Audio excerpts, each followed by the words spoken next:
પ્રાર્થના કરી નોકરી કરો ને નોકરીમાં ઈમાનદારી રાખવી.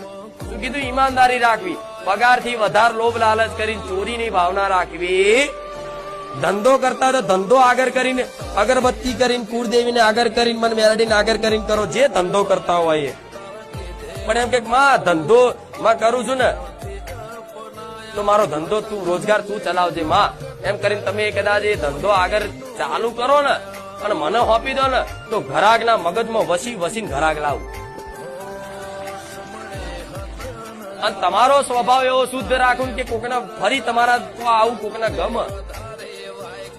પણ અહીંયા તમે જો ચીટિંગ ને બેમાની કરો, ગ્રાહક ધંધાદારી વેપારી માણસ હોય એના માટે એનો ભગવાન, ગ્રાહક એનો ભગવાન કે ને, એનો જે ગ્રાહક હોય એ વેપારી માટે એનો ભગવાન છે. તો કોઈ ભગવાન આયા હોય એ પ્રમાણનો જો કદાચ એ ભાવ રાખી